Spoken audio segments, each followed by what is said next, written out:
Yo, what's going on YouTube, and welcome back to this Twins talk thing we have going on here. And like I said yesterday, we have a very anticipated episode for you today. It is why Logan Morrison retiring, basically just being off the Twins, is a good thing. So if you don't know, he had an awful season last year. I mean, we'll go over his numbers in a second, and numbers don't lie, but we signed him to a one-year deal. It was last year.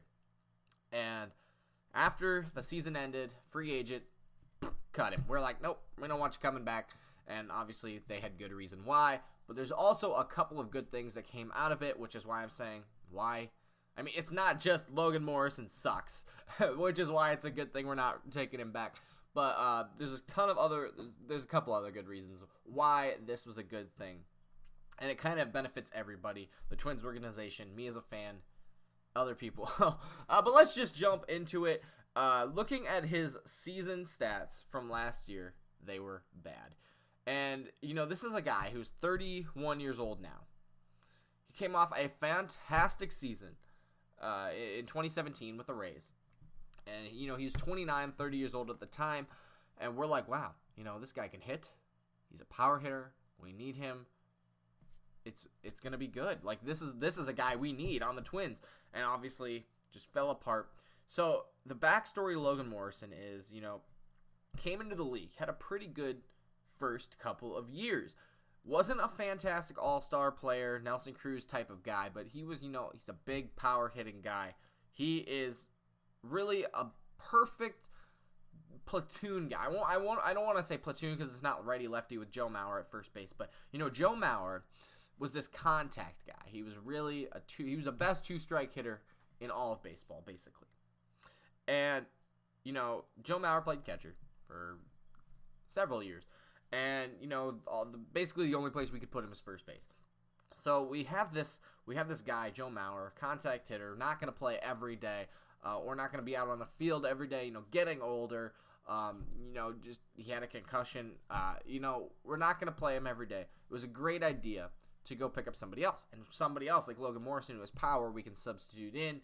It's just great. And then you can DH the other one. It just makes sense, just like they did. So, you know, Joe Mauer played about half the games in the field, and then he would DH the other half. And then, you know, Logan Morrison would play the games that Joe Mauer was DHing at first base, and then he would DH the next day. But he absolutely was garbage, and we know that. And I don't want to put him down or anything, but that's China. Numbers don't lie. And let's just jump into his stats. So he came into the league 2010, 22 years old. And he played for the Florida Marlins for 2 years, and then they became the Miami Marlins for the next 2 years, and then he left. But the first, you know, season, played 62 games. Had 69 hits, 20 doubles, 2 home runs. He only had 2 home runs, 18 RBIs. His batting average was .283. On-base percentage was almost .400. You know, he wasn't a power guy back then, maybe, but only played half the games. And, or not even half the games, I guess. And, you know, he had a very good on-base percentage and a very good batting average. Well, the next year, he had a breakout year. This was a solid year. 2011, 23 years old. He played 123 games, and this was the most for quite a while. But he played 123 games. He had 25 doubles, 4 triples. He had 7 triples in the season before that. 72 RBIs and 73 RBIs and 23 home runs. Now, that's a breakout season. That's a second season in the league, and he's doing fantastic. He's doing better than Nelson Cruz's home run numbers. He's got some power in his bat. .247 batting average and a .330 on base percentage. You know, that's getting on base 1 out of every 3 times, whether it's a walk, hit. You know what I'm saying. And a .247 average, that's very respectable. Anything from .250 to .300 is pretty good, especially if you're a power hitter like Dozier. He was batting, you know, .240, .260 for quite a while, but he hit 40 home runs a couple years. So a .247 average, not bad at all. He kind of dipped in the next 3 years, 2 years for the Marlins, and then he got traded to Seattle. But you're looking at .230 average, .242 average, .262 average, but all the OBP is above 300. The games, he played 93, 85, and 99. So didn't break that 100 mark, played just over half the games in the season, and maybe it was because he was being platooned somewhere else. Maybe it was because, you know, injuries. But his numbers really aren't that bad. 11 home runs, 6 home runs, and 11 home runs in those 3 years. He had 23, and then 30 in the next 3 years. Now, that's not terrible. You go through stretches, especially if you're not playing as many games or you're hurt. So this guy, we're looking at him. Maybe not back then, but other teams might be looking at him, or the team that has him, the Marlins or the Mariners. They're looking at him. They're like, this guy can hit, but he's not maybe producing or he's injured. And, okay, we'll ship him out and see what he does. So he goes to Seattle. Seattle, again, like I said, played 100 games. But then he played 146, 107.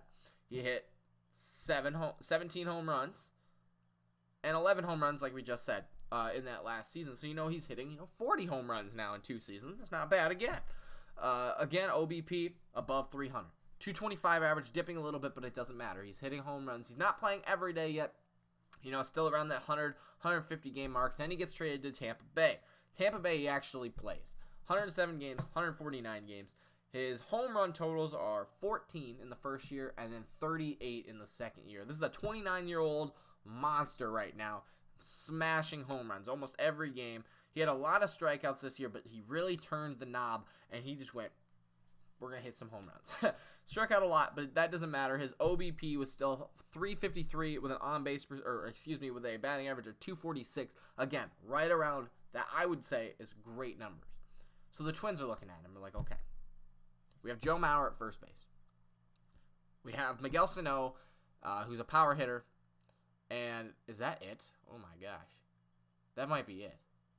He was our only power hitter for quite a while. I mean, you had Kenny Vargas, but that was several years ago. That might have been our only power hitter.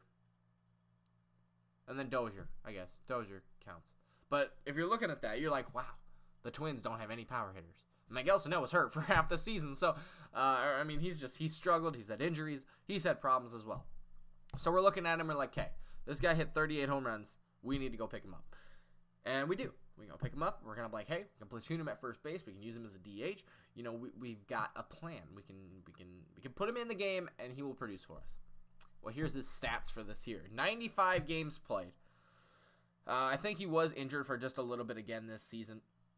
But he had 95 games played, 41 runs, 59 hits is all. That is the lowest amount of hits he has ever had. All right? 13 doubles, 15 home runs, 39 RBIs. Again, one of the lowest seasons he's had. He only had 80 strikeouts, but he only played in 95 games. Basically a strikeout a game almost. His batting average was 186 with an OBP of 276. Now, he did get walked a few times, but 34 walks to 80 strikeouts is not fantastic. This is a guy who batted 186. I think he got over 200 for like one stretch of the season. I'm like, wow. We brought this guy in to mash home runs every game, and he didn't. He failed. He miserably failed. And that is why it's a good thing we didn't bring him back. So let's get into this really quickly here. Obviously, it's a good thing we didn't bring him back because he struggled last season, and it doesn't look like things are going to get better. We brought him on for 1 year, and if we wanted to re-sign him, maybe we could use him. We wouldn't have gone and picked up Nelson Cruz, and I'll get to that in 1 second. But you're looking at this, and you're like, this guy really, really struggled. We don't want to bring him back. So, that opens the door for looking at other people like Nelson Cruz. We might not have even looked at him if he, because where are we going to put him? DH, maybe right field. You're looking at Nelson Cruz. Maybe we got CJ Cron as well, another first baseman. It's like, you're substituting Morrison for CJ Cron, who also played for the Rays. So maybe he'll do better. And obviously that was before the Nelson Cruz trade, so who knows if we'll trade him or even if he'll play. But you're opening the door to look at these other players that we probably wouldn't have even gotten if Logan Morrison had a fantastic or even good season. So by Logan Morrison not doing so hot, it opens the door. Nelson Cruz is able to come to the Twins. Awesome. I don't think he will have the same problems as Logan Morrison because he is Nelson Cruz. Had pretty solid numbers over the last couple of years. But again, like I said yesterday, I am a little bit skeptical of him just because he's a big power hitter, and Minnesota is not a very good hitting ballpark. So that opens the door. If Logan Morrison did do good, hit, a couple more home runs or did what the team wanted to do of him. They could have signed him to an extension, and that might have been good for the Twins, but obviously he didn't do good. We cut him. But that is why, I'm just surprised that he didn't want to play baseball anymore.